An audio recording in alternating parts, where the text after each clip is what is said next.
Que el Señor me los bendiga, queridos hermanos. Qué hermoso poder estar nuevamente con ustedes. Es lindo poder estar un miércoles más y volviendo a este tema tan interesante, lo que es el misterio de la iniquidad. Hoy día ya vamos a empezar una parte completamente nueva y sacando ya todo lo que tiene lo que es terrenal, lo que es de nosotros, y yéndonos un poquito al génesis de todas las cosas. Amén. Así que esta es una parte un poquito más difícil de entender y me voy a ir lento. He tratado de disminuir la dificultad, hermano, no explicar todo para que no se les haga difícil de comprender, sino que yo quiero que entiendan de a dónde viene esta iniquidad, cómo se ha formado, qué es lo que pasó en el cielo, y es por eso que es tan importante que podamos ver este tema, para que usted también entienda de que cómo trabaja la iniquidad también en el día de hoy. Amén. Antes que todo, vamos a hacer una pequeña oración y para poder que el Señor nos ayude en el entendimiento de nuestra mente y de nuestro espíritu, de nuestra alma. Amén. Señor, yo te doy gracias en el nombre de Cristo Jesús y te pido de que tú, Señor, seas tú dándonos ese discernimiento, Señor mío, que necesitamos en esta hora. Te pido en el nombre de Cristo Jesús de que tú nos ayudes, el Espíritu Santo venga y nos revele tu palabra, Señor mío, para que no sean solamente palabras, sino que se convierta en un rema para cada uno de nosotros. Señor mío, te doy gracias en el nombre de Cristo Jesús. Amén y amén. Amén, hermanos. Vamos entonces inmediatamente a empezar este tema. Y quiero ponerles, por supuestamente, este 4 que ya le había puesto la vez anterior. Y acuérdense que vamos de atrás para adelante. Amén. De atrás para adelante. Eso quiere decir de que primeramente hemos visto la parte del inicuo, esa iniquidad que se encarna ahí en el inicuo o en el anticristo o en el cuerno pequeño. Acuérdense que este tenía varios nombres. Eso ya lo vimos, por lo cual no vamos a estar indagando lo mismo. Después estuvimos viendo de que la iniquidad se puede traspasar de generación tras generación de una forma genética. Le he dado varios ejemplos durante estos estudios bíblicos y la vez pasada también le di un ejemplo claro sobre sencillamente los familiares o de Caín. Amén. Entonces también hemos visto de que esta iniquidad se hereda ancestralmente a través de la sangre, a través de nuestra genética. Amén. Esa iniquidad, esas pulsaciones, se puede decir, esa forma, esas maquinaciones que muchas veces nos pueden venir. Siento que somos posiblemente personas buenas, entre comillas, ya que no hay nadie bueno, bueno es el Señor, pero esos impulsos muchas veces de que podamos tener al pecado y que muchas veces no sabemos de dónde viene. Bueno, de ahí viene, muchas veces ancestralmente la iniquidad se va heredando. Y también vimos, y la vez pasada ya terminamos también esta parte sobre el pecado de iniquidad, el estado de la iniquidad. Vimos el ejemplo de Caín, cómo él pasó de la transgresión al pecado y del pecado a la iniquidad. Entonces esto puede llegar a ser un estado de iniquidad. Y es terrible, hermano, porque cuando uno ya llega a un estado de iniquidad, ya llega a una mente, hermano, que no puede pensar cuerdamente como lo hizo Caín, que llegó y mató a su hermano. Así es como se piensa el asesino, así es como se hacen los suicidios, así es como... Entonces muchas veces, hermano, nosotros tenemos que tener cuidado con esta iniquidad para que no coja nuestro ser. Y mire, si usted se da cuenta, aquí en el cuadro entonces nos quedan 2 cosas solamente. No queda la iniquidad en la parte espiritual, en el mundo de los espíritus, y no queda también la iniquidad en la preexistencia. ¡Santo Dios! Entonces, esto es un temazo, hermano, pero como le decía, no quiero indagar en todo.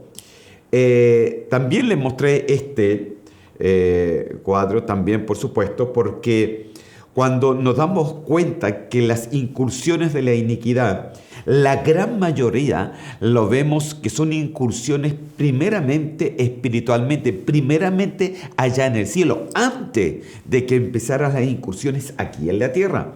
Entonces nos damos cuenta, hermano, de que aquí en el plano humano empezó con Caín, pero después vemos de que hay 5 planos más donde se habla la Biblia de la iniquidad, y eso ya no es en el plano humano, sino en el plano celestial.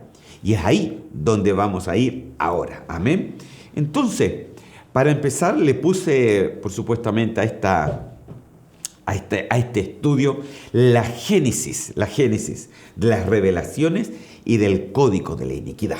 Amén. De las rebeliones, perdón. El génesis de las rebeliones. ¿Cuándo empezó a suceder esto de la iniquidad? ¿Cuándo empezaron el principio de todas las cosas? ¿Cómo empezó todo esto? Porque esto es lo interesante, hermano. Porque ya vemos que por parte de nosotros empezó en Caín. Amén. El pecado en Adán, la iniquidad en Caín. Pero, ¿cómo empezó esto al principio? Para eso, hermano, yo quiero que usted entienda la naturaleza de Dios. Amén.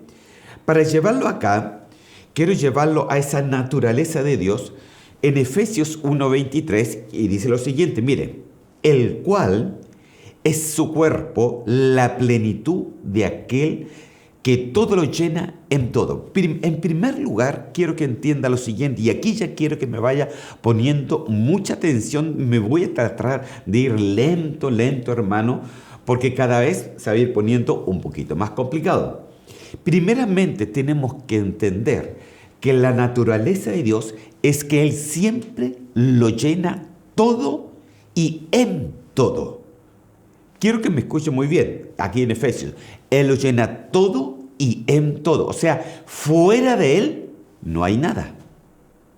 Fuera de Él no puede haber nada. ¿Por qué?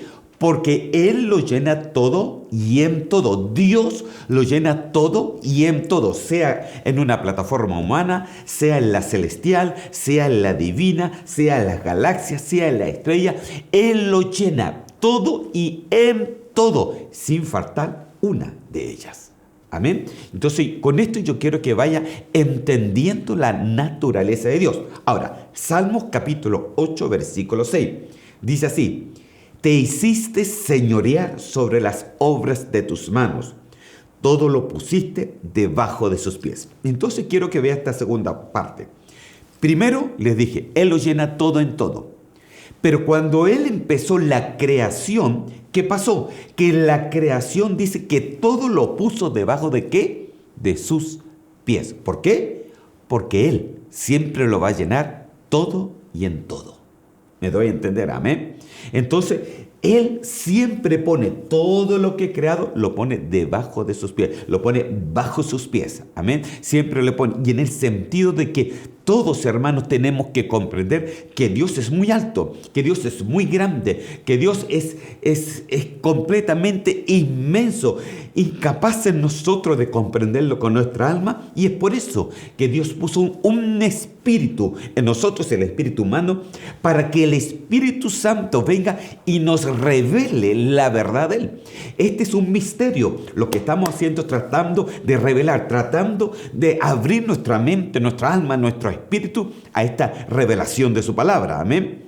Entonces, podemos decir lo primero, Él lo llena todo en todo, y lo segundo, que todo sus obras, todo lo que Él ha creado, siempre lo va a poner a sus pies. Siempre lo va a poner a sus pies. Jamás sobre, siempre a sus pies, porque Él es el grande y nosotros siempre vamos a ser los pequeños, queridos hermanos. Amén. Seamos nosotros o seamos criaturas que están en el cielo. Ahora, Hebreos capítulo 2, versículo 8. Dice así la palabra del Señor: todo lo sujetaste bajo sus pies. ¿Qué cosas? ¿Cuántas cosas? ¿Qué dice ahí? Todo. Todo, hermano. Todo está sujeto bajo sus pies. Todo. Lo que está en la tierra, lo que está en el cielo, lo que está en la galaxia, las creaciones, la materia, la energía. Todo. Todo está sujeto bajo sus pies. Quiero que vaya entendiendo cómo es las características de Dios. Amén. Quiero que vaya entendiendo cómo es Dios. Amén.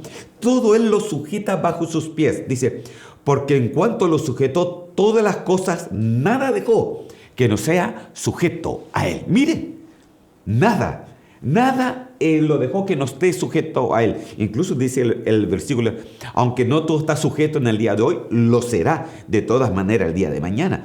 Entonces, hermano, ¿por qué? Porque todo lo creado, todo lo que Dios ha creado, sea en la tierra, sea en el cielo, todo lo sujetó bajo sus pies, ¿no? Bajo Él, hermano. Nada dejó que no esté sujeto a Él, nada.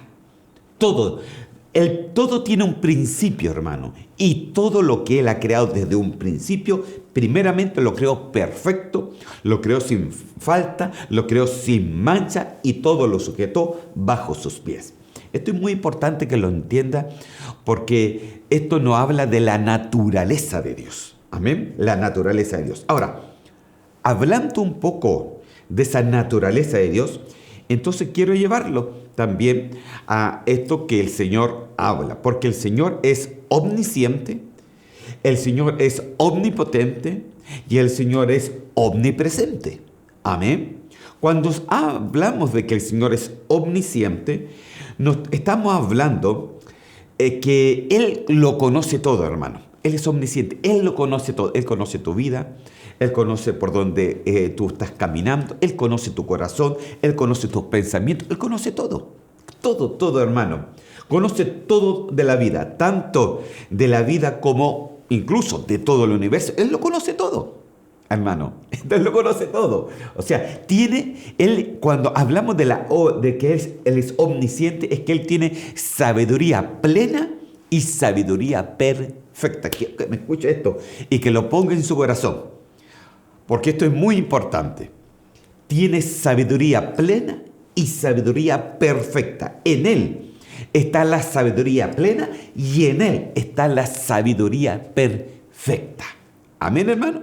Muy importante que esto lo entienda, porque queremos después hablar un poco de esa sabiduría. Amén, algo que pasó. Entonces, tiene sabiduría plena y perfecta y no se puede comparar. Hermano, a Él no se le puede comparar con nada, porque Él es Dios existente. Él siempre ha existido. Él no es una creación, Él es Dios, el creador de todas las cosas. Amén.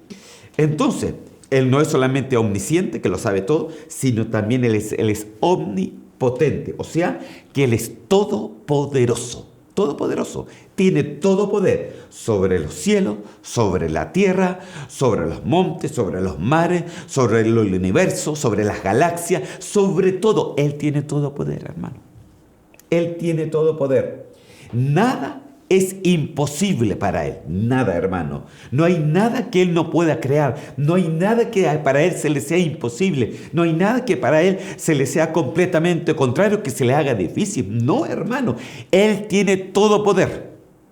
Todo poder. Amén. Él es omnisciente, que lo sabe todo, y Él tiene todo poder. Él es omnipotente. Pero también hablamos de que Él es omnipresente. Y omnipresente, hermano, es una característica que solamente Dios la puede tener. Esto es muy importante. Mire, ni los ángeles de Dios, ni Luzbel, ni Satanás, ni los serafines, ni los querubines, ni siquiera ningún tipo de creación tiene una característica de ser omnipresente. Omnipresente es que Él está en todo lugar y al mismo tiempo a la vez. Ahora, deje abrirle un poco la mente. Es que aquí hay un misterio, hermano. Mire, el Señor dijo que nosotros estamos sentados juntamente con Él en las alturas. Pero ¿cómo vamos a estar sentados ahí? Yo estoy acá. ¿Y cómo voy a estar sentado allá? Santo Dios, hermano.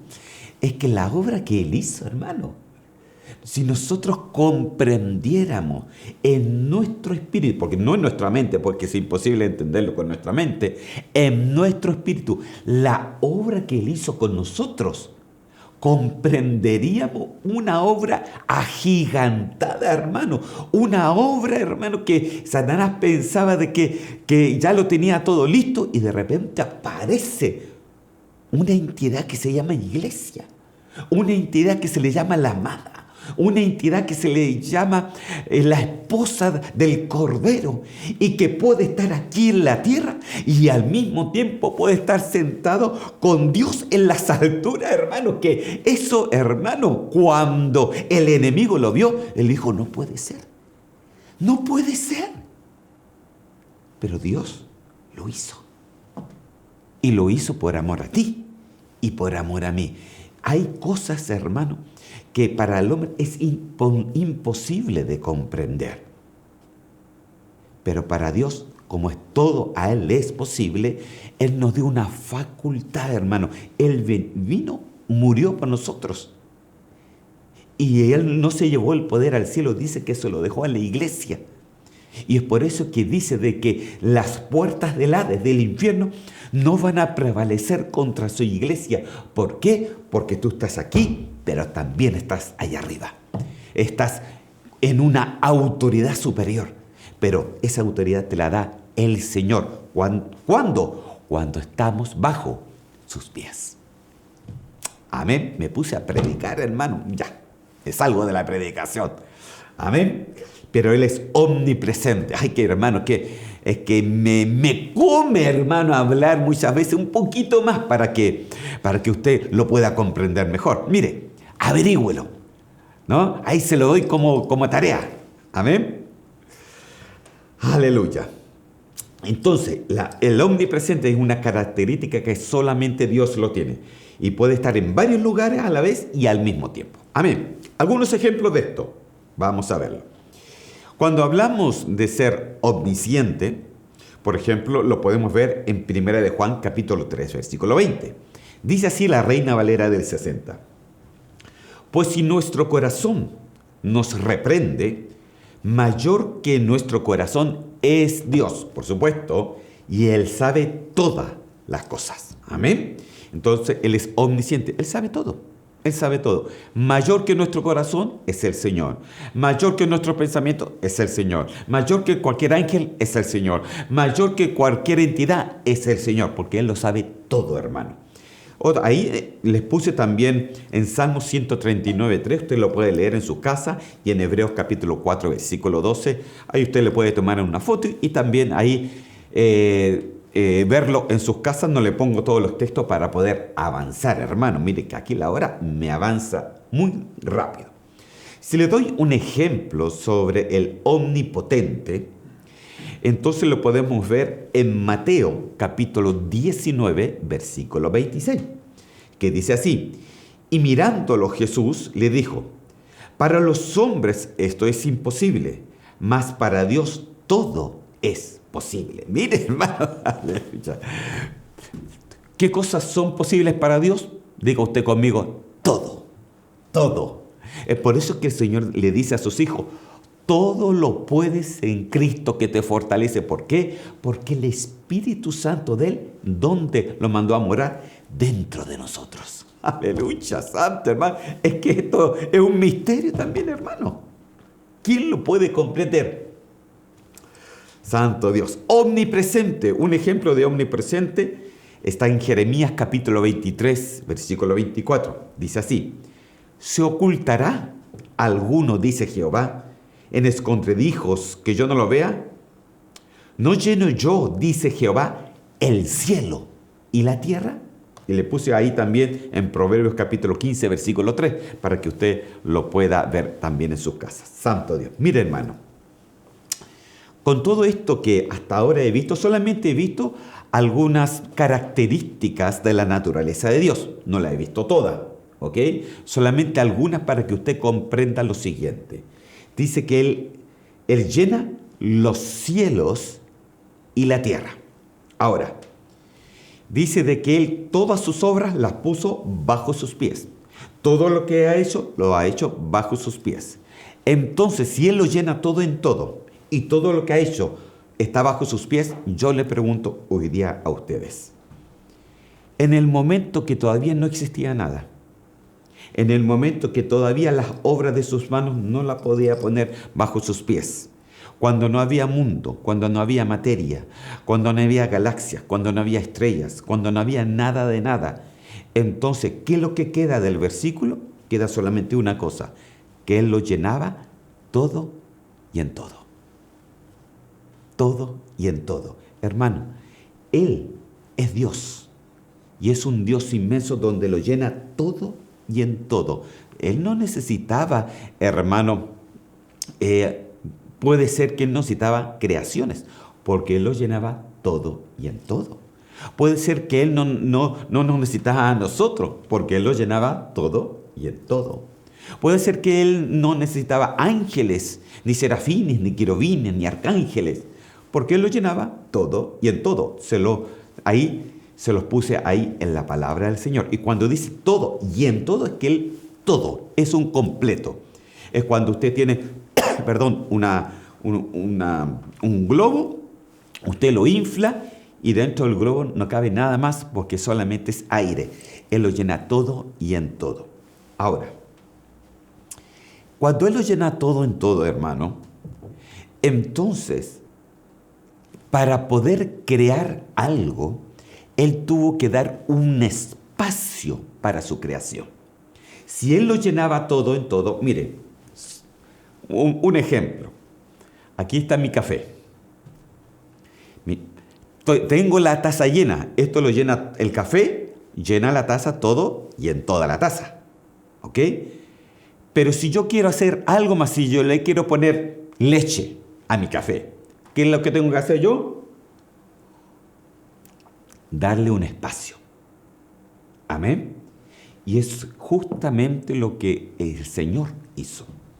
Él tuvo que contraerse y dar un espacio, ya que Él lo llenaba todo en todo, dar un espacio para su creación. Pero aquí había un problema, porque el Señor es inmenso, tanto en poder, es omnisciencia, es omnipresente, es omnipotente, pero también tiene una facultad muy grande que Él es santo y 3 veces santo, hermano. Entonces su santidad, su esencia, hermano, es demasiado pura para tener algún contacto con su creación. Entonces, ¿qué pasó? Pasa, queridos hermanos, de que nosotros tenemos que comprender que cuando Él habla en la Biblia, por ejemplo, del Altísimo, Él habla, por ejemplo, de su esencia, de su primera esencia que lo llenaba todo en todo. Esa esencia tuvo que dar un espacio y sacar de su esencia Padre, Hijo y Espíritu Santo, para que ahora ellos tuvieran ese contacto con la creación. No estoy hablando de 3, 4 dioses, no, hermano. Dios es solamente uno, es la misma esencia, pero Él tuvo que contraerse y tuvo que dar lugar al Padre, Hijo y Espíritu Santo, que es parte de su esencia, para que pudiera tener comunicación con la creación. Y si lo quiero, hermano, no crea que le estoy inventando algo o es ciencia ficción. No, se lo quiero dar con la palabra del Señor. Entonces yo lo quiero llevar a Salmos capítulo 91 y en el versículo 1. Y dice así. El Salmo usted se lo conoce de memoria. Y el que habita bajo el abrigo del Altísimo, ponga mucha atención a estas palabras, Altísimo, morará a la sombra del Omnipotente. Diré yo al Señor, refugio mío y fortaleza mía, mi Dios, en quien confío. Ok, se lo voy a poner en otra versión que está más abajo, y aquí es importante que lo lea bien, porque están las palabras originales de la palabra Altísimo, de la palabra Omnipotente, de la palabra Señor y de la palabra Dios. ¿Ok? Y dice así: el que habita bajo el abrigo del Elyon y mora a la sombra del Shaddai, dígale a Yahvé, refugio mío y fortaleza mía, el Elohim, en quien confío. Santo Dios. Ay, hermano, es que David tenía revelaciones muy grandes, hermano. Entonces, ¿qué quiere decir esto? Mire, Se lo voy a poner más ordenadamente para que usted lo comprenda. Cuando hablamos del Altísimo, estamos hablando de la palabra es Elion. Cuando hablamos del Omnipotente, la palabra es Shaddai. Cuando hablamos de Señor, la palabra es Yahvé, ahí en el Salmo que recién leímos. Y cuando hablamos de Dios, la palabra era Elohim. Y Elion, hermano, quiere decir esencia. Esencia. Es la esencia de Dios. El Elion es la esencia de Dios. Es esa esencia donde Él lo llenaba al principio, todo y en todo. Esa es la esencia, pero de su esencia, para poder tener contacto con su creación, de su esencia, tuvo que sacar esa esencia y la tuvo que hacer visible, hermano, en el Padre, en el Hijo y en el Espíritu Santo. Entonces, la palabra omnipotente es Shaddai y se refiere al Espíritu Santo. La palabra Señor es Yahvé y se refiere al Padre. Y la palabra Dios es Elohim, que se refiere al Hijo, hermano.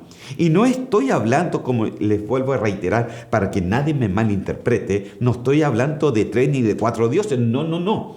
Porque Deuteronomio capítulo 6, versículo 4 dice, escucha, oh Israel, el Señor es nuestro Dios, el Señor uno es. Y esa palabra uno es equiad, que quiere decir unidad compuesta.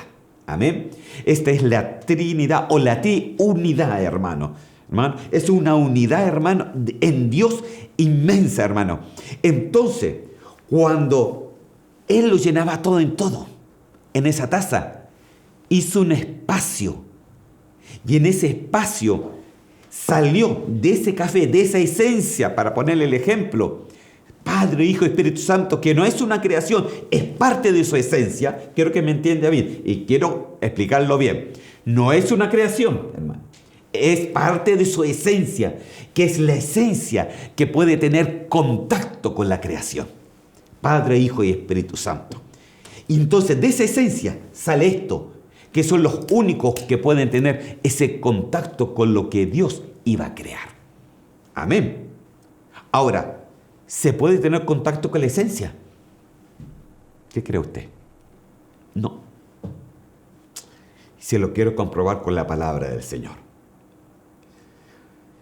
Mire, aquí el Altísimo, que es el Elion, que es la esencia, habita en lugares inaccesibles, hermano. Ahí nadie puede llegar, nadie. Ni los ángeles, ni querubines, ni serafines, nadie puede llegar ahí. Primera de Timoteo capítulo 6, versículo 16.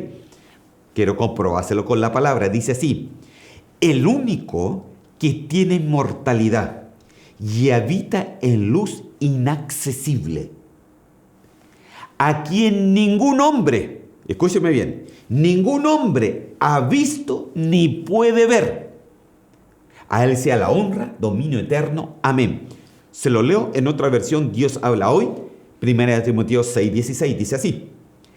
Él es el único inmortal que vive en luz a que nadie puede acercarse. La luz inaccesible es una luz de la esencia que nadie se puede acercar. Nadie, hermano, ni nosotros los seres terrenales o espirituales, ni tampoco los seres celestiales. Nadie se puede acercar al Altísimo. Nadie se puede acercar a la esencia. Nadie, porque Él habita en esos lugares con luz inaccesible y que nadie puede acercarse. Ningún hombre, dice, lo ha visto ni lo puede ver.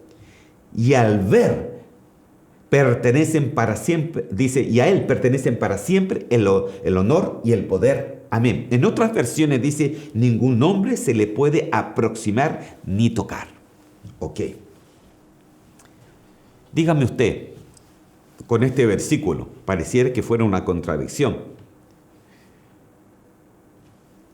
¿Jesús lo tocaron? Jesús es Dios. ¿Lo tocaron? Respóndame, pues no sea así. Sí, claro que lo tocaron. Pero aquí dice que A Dios no se le puede tocar, ni nadie le puede tocar, ni nadie lo ha podido ver. ¿Lo vieron? Claro que lo vieron. ¿Lo tocaron? Claro que lo tocaron. Al Espíritu Santo dice que se vio caer, dice, bajar como paloma sobre Jesús. ¿Lo vieron? Claro que lo vieron, ¿no? El escritor lo vio, claro que lo vio. Usted lo siente adentro y cuando lo llena, claro que lo siente. Pero aquí dice de que nadie lo puede tocar ni nadie lo puede ver. Y al Padre, acuérdese que cuando Moisés subió al monte, dice que él estuvo cerca de 40 días y 40 noches ayunando. El Señor lo estaba santificando porque él le había pedido una petición de verlo, de ver al Padre. Imagínense, ni siquiera estaba hablando del Altísimo, al Padre. Entonces dice que el Señor dice, ok, te voy a esconder en una roca y voy a pasar, y cuando pase yo te voy a tapar. Y cuando pase completamente te destapo y tú vas a ver solamente mis espaldas. Aún así, cuando Moisés bajó, dice que su rostro alumbraba. Era todo iluminado, que le tuvieron que poner algo encima porque la gente se asustaba pensando que era un fantasma. Entonces, ¿cómo puede ser? Moisés vio la espalda del Padre. A Jesús lo vieron. El Espíritu Santo se puede ver, se puede sentir. Entonces, ¿cómo puede decir que aquí ningún hombre lo ha visto, que ningún hombre se puede acercar, porque Él siempre vive en luz inaccesible? ¿A quién se refiere aquí? Se refiere a la esencia, hermano. A la esencia. Al Elión, como decía en Salmos. Amén. Entonces, se lo quiero aquí reiterar para que usted lo pueda comprender un poquito mejor, ¿no? Amén. Entonces, cuando el Señor habla de esto, ahí está. Cuando el Señor habla de esto, habla del Altísimo, del Altísimo. A ese nadie lo puede ver. Esa esencia de Dios poderosa, esa esencia de Dios que habita en luz inaccesible, a eso ningún hombre, ningún ángel, nadie puede acercarse a Él. De su esencia Él derivó, sacó Padre, Hijo, Espíritu Santo, y a través de ello se puede poner contacto con su creación. Amén. Y es por eso de que este Salmo 91 habla del Altísimo, que el Elión, que la esencia, habla del Espíritu Santo, habla del Padre, habla del Espíritu Santo y habla del Hijo. Pero no es que sean dioses diferentes, no, es toda una esencia, pero la esencia sacó a flote algo que la creación podía tener contacto con Él, y es Padre, Hijo y Espíritu Santo. ¡Wow, hermano!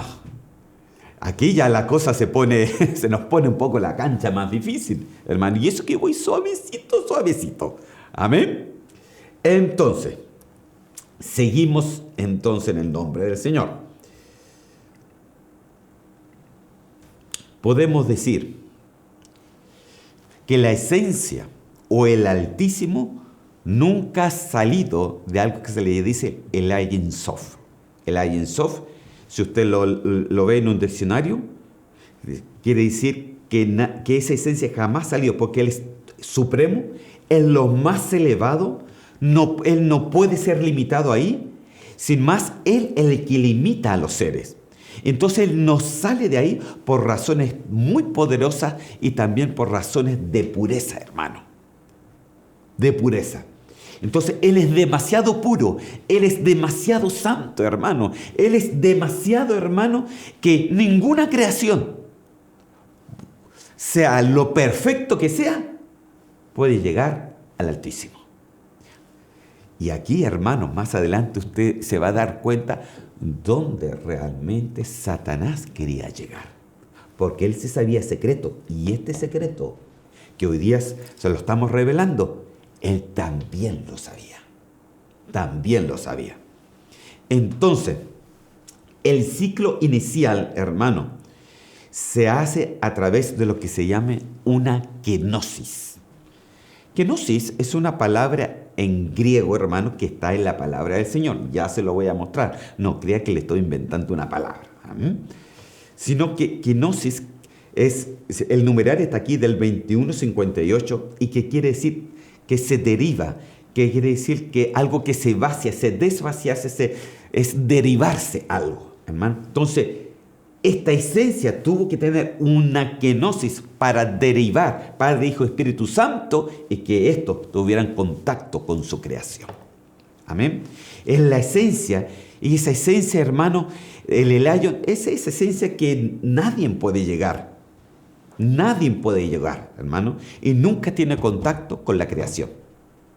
Sino que el contacto con la creación es a través del Padre, Hijo y Espíritu Santo, que es parte de su esencia, pero que el Señor lo hizo para que tuviera ese contacto. El Señor es poderoso, hermano. Él hace como quiere, cuando quiere y con quien quiere. Pero esto es muy importante que lo entienda para que usted pueda comprender lo que viene más adelante.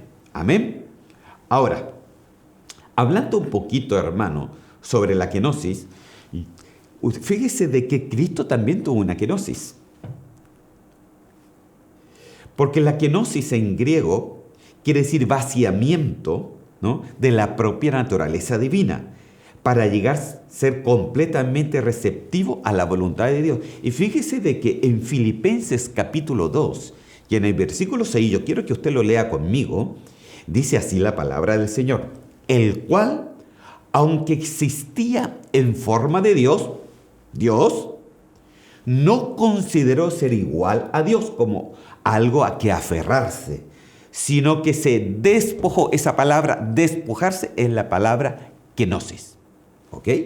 Esa es la palabra kenosis. Está en la Biblia, Filipenses capítulo 2, versículo 6. Sino que se despojó a sí mismo, tomando forma de siervo, haciéndose semejante a los hombres. Amén. ¿Y qué significa esto? Significa, en otras palabras, que de aquí se habla del misterio de la piedad, hermano. ¿Por qué era un misterio? Porque yo no sé si usted se ha puesto a pensar cómo Dios de las alturas, cómo el Dios grande, cómo nuestro Dios de repente se hace criatura, habita entre nosotros para salvarnos. ¿Usted se ha preguntado eso? ¿Cómo Dios lo hizo? ¿Cómo Dios vino a través del Espíritu Santo, que es Dios también, y dejó embarazada a María? Y de ahí sale un hombre, Jesús, que era 100% Dios y 100% hombre. Pero dice que Él sencillamente fue a la cruz y venció el pecado, venció todo tipo de pecado, no importante cómo se llama, y lo venció no como Dios, porque no se aferró a su deidad, porque Él sabía que tenía que ser vencedor como hombre, y Él fue el único que lo pudo hacer. ¿Para qué? Para salvarnos a nosotros, a ti, a mí. Él tuvo su kenosis, hermano, de Dios a criatura, de criatura más encima a muerte, de muerte llegar a los infiernos, del infierno sacar la muerte, que era la paga de cada uno de nosotros, pero que ahora en Él, tú y yo podemos vivir y vivir, aleluya, por la eternidad. Santo Dios. Entonces Él tuvo su kenosis. Pero ¿quién puede comprender? Es por eso que la Biblia le titula esto el misterio de la piedad, porque es un misterio, hermano. O sea, ¿quién puede hacer una kenosis? Ni el Satanás, hermano. Nadie. ¿Cómo? Mire, si Satanás pensaba de que cuando Jesús había muerto, Él había ganado. Y de repente, del mismo infierno, el Señor resucita. Porque la muerte no lo podía coger. La muerte no lo podía sostener. Porque la paga del pecado es la muerte. Pero Él, como no había pecado, resucitó. Aleluya. Y le dijo: ahora yo tengo las llaves de la vida y de la muerte. El que cree en mí, aunque esté muerto, vivirá. ¿Cómo lo hizo? A través de la kenosis que él hizo. De Dios bajó a criatura. De criatura caminó entre nosotros como hombre, siendo Dios. ¿Cómo se comprende eso, hermano? ¿Cómo se comprende eso? ¿Sabe cómo se comprende? Entendiendo la naturaleza de Dios, que Él es omnipotente, Él es omnisciente y Él tiene todo poder, hermano, para hacer y para salvarnos a nosotros. Es que esto, hermano, tiene una inmensidad, tiene una profundidad, hermano, inmensa, inmensa, que yo, si usted comprende esto, siempre va a ser agradecido de Dios, va a mirar las cosas que usted tiene un poquito menos y se va a poner más espiritual, ¿sí fíjese? Porque el Señor hizo su kenosis, tal como en la esencia la hizo. Porque mire, tendríamos que hablar, es que hermano, el Padre tuvo su kenosis, el Hijo tuvo su kenosis, el Espíritu Santo tuvo su kenosis, la esencia tuvo su kenosis, todos tuvieron que derivarse, todos tuvieron que vaciarse, por una sola razón, para que Dios en su creación tuviera familia de Él. Que es algo terrible, hermano. Esto es muy difícil de explicar y imposible de comprenderlo con la mente, pero si tú tienes el Espíritu Santo, tú lo vas a comprender esto muy bien. Amén. Entonces, claro que tuvo eso kenosis. Amén. Ahora, ¿por qué? Porque usted dice, ¿por qué Dios hizo esto? ¿Por qué Dios creó? ¿Por qué Él lo llenaba todo en todo? ¿Cuál era la necesidad de Dios de crear? ¿Cuál era la necesidad de Dios de crear seres divinos? ¿Cuál era la necesidad de Dios de crear seres humanos? ¿Cuál era la necesidad de Dios de que de repente nosotros pasamos, según la Biblia, a ser familia de Dios? Bueno, por eso mismo, porque Dios en su creación jamás quería robots, sino que Él quiere una familia que lo siga, no por lo que Él tiene, no por lo que Él nos da, sino por lo que Él es. Amén. Efesios capítulo 3, versículo 14 al 15, dice así: por esta causa doblo mis rodillas ante el Padre de nuestro Señor Jesucristo, de quien toma nombre toda familia, en los cielos y en la tierra. Mire, y la palabra familia aquí es la palabra patria, que quiere decir descendencia, paternal y parentela. ¿Qué es lo que quería el Señor? Una parentela. ¿Qué es lo que quería el Señor? Una familia. ¿Qué es lo que quiere el Señor en este momento? Es por eso que el Señor nos trata como sus hijos, hermano. Como sus hijos. Pero no solamente nosotros, a los que estaban en el cielo, a los ángeles también los trataba como sus hijos. Y muchos de ellos se fueron en contra de Dios. Entonces nosotros tenemos que comprender esto muy bien. Entonces dice, de quien toma nombre toda familia. Familia, ¿dónde está la familia del Señor? En los cielos. ¿Y dónde más? En la tierra. ¿Eres tú parte de la familia del Señor? ¿Eres parte tú de los hijos de Dios? Como hay familia aquí en la tierra, también hay familia allá en el cielo. Entonces nosotros tenemos que entender, no crea que usted es el único que está aquí. No, hermano, hay mucha familia, el Señor ha creado muchas cosas. Amén. Mire, le voy a dar un ejemplo de la familia que está en los cielos. Job capítulo 1, versículos 6 al 7. Dice así: un día vinieron a presentarse delante de Jehová los hijos de Dios. No somos nosotros esto, por si acaso. Entre los cuales vino también, ¿qué es lo que dice ahí? Satanás. Y dijo a Jehová a Satanás: ¿de dónde vienes? Respondiendo Satanás a Jehová dijo: de rodear la tierra y de andar por ella. O sea, aquí dice Satanás, pero en aquel momento era Luzbel. Y entonces él decía, ¿de dónde viene Luzbel? Viene de rodear la tierra y de andar por ella. Mire, rodeaba la tierra y caminaba en la tierra. Amén. Y esto era los hijos de Dios, que dice que se vinieron a presentar delante de Jehová los hijos de Dios, los Ben Elohim, dice en el original. Los Ben Elohim, los hijos de Dios. Mire, si los quiero decir también. Entonces, esta palabra, los hijos de Dios, Ben es hijo en hebreo, ¿ok? Y Elohim es Dios, sencillamente, es uno de los nombres de Dios. Entonces, Dios tiene muchas creaciones, hermano. Entonces nosotros tenemos que comprender lo siguiente. Están los hijos de Dios celestiales, que son espíritus con cuerpo celestial, pero están también los hijos de Dios terrenales, que son espíritus pero con cuerpo terrenal. Amén.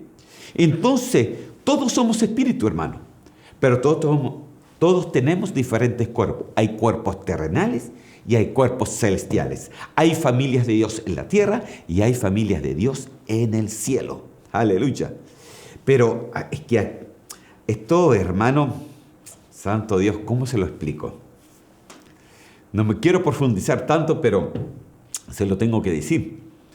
Fíjese de que al final de todo, el Señor tiene hijos de Dios y que los hijos de Dios terrenales un día van a estar como los hijos celestiales de Él.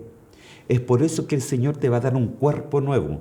Entonces te va a dar un cuerpo nuevo, el alma y el espíritu, y tú vas a llegar a ser familia de Dios en el cielo.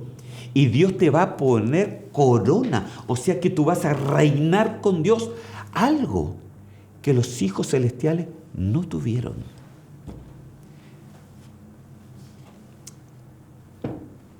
Fíjese que los ángeles que se rebelaron contra Dios no tuvieron perdón, pero sí los hijos terrenales. Fíjese de que el Señor, cuando murió, vino a morir principalmente por nosotros y dar justicia, pero por los ángeles que se fueron en contra, ellos no tuvieron perdón.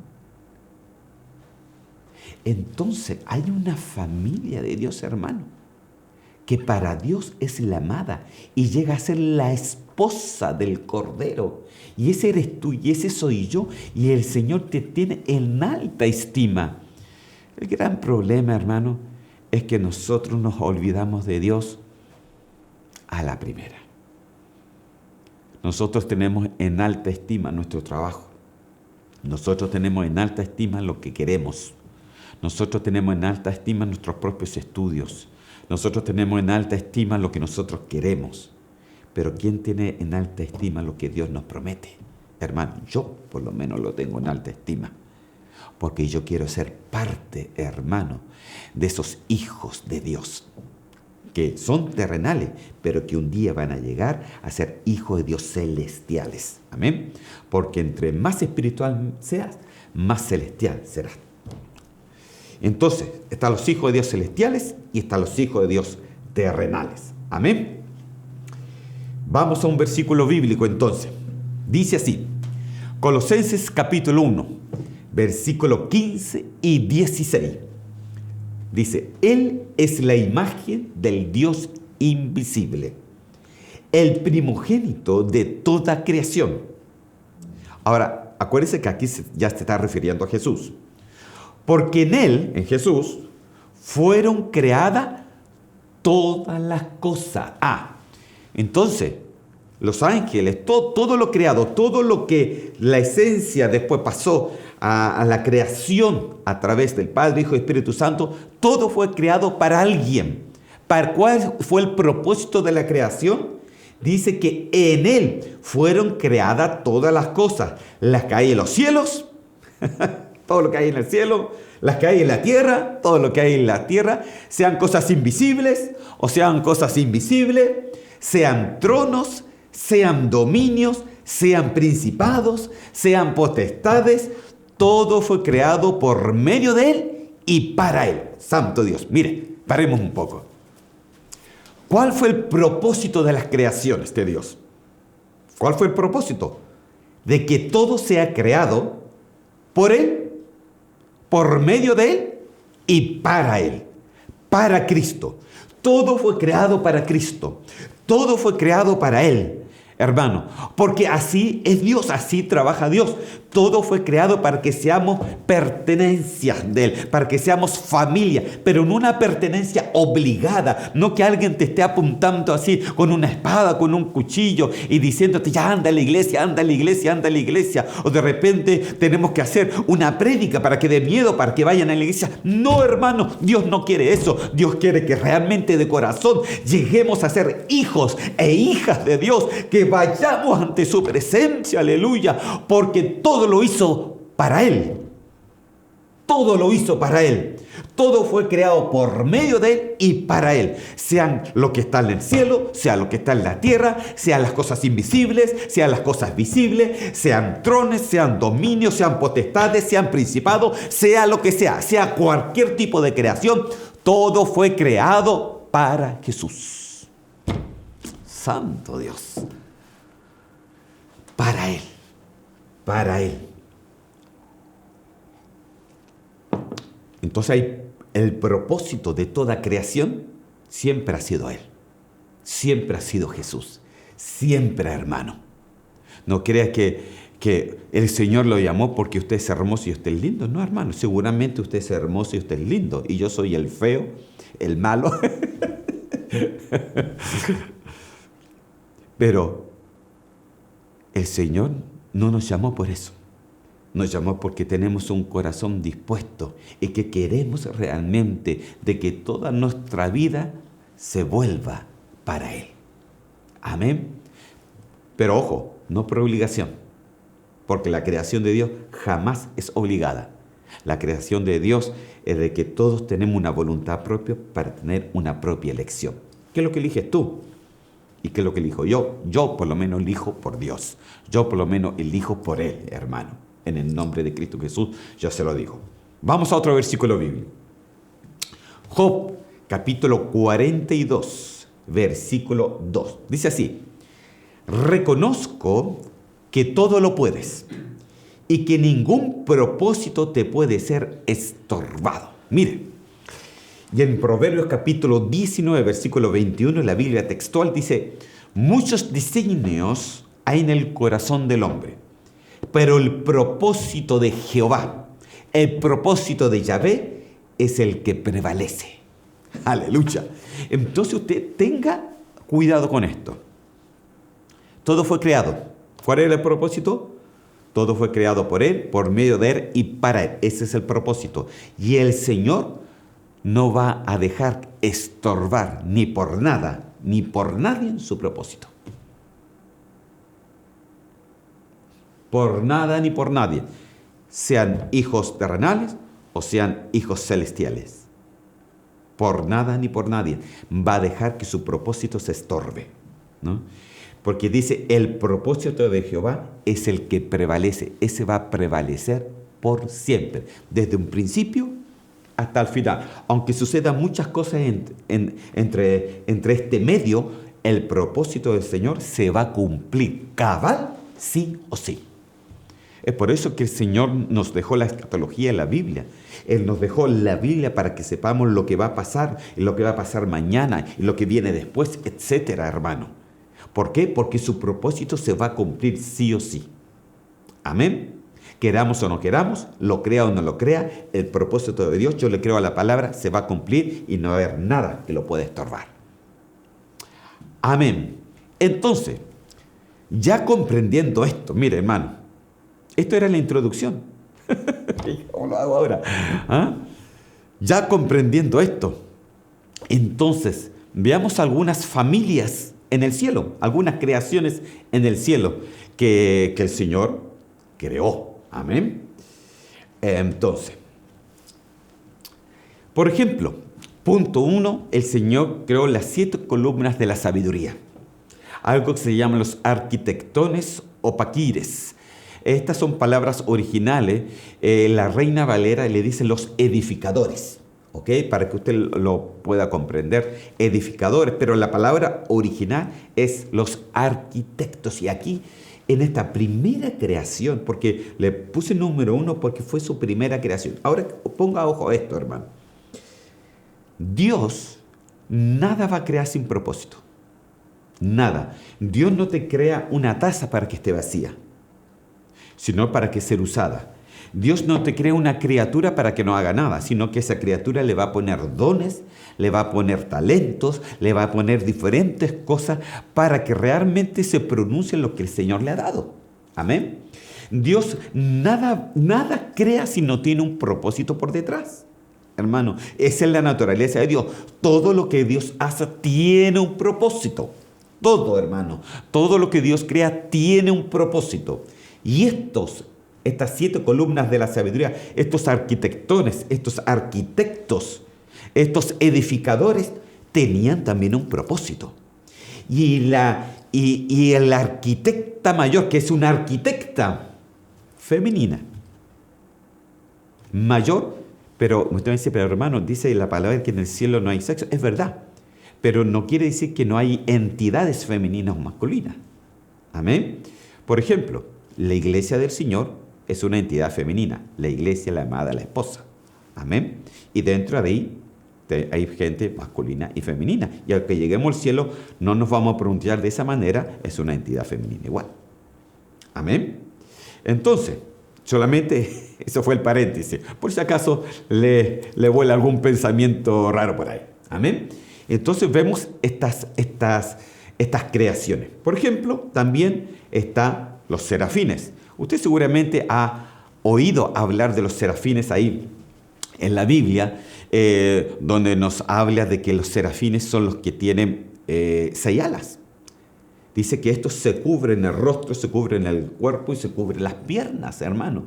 Por eso tienen las alas, porque ellos se cubren, porque serafines, hermano, quiere decir ardiente, ¿no? Y ellos son los que protegen en cierta manera dentro del trono de Dios la santidad de Dios.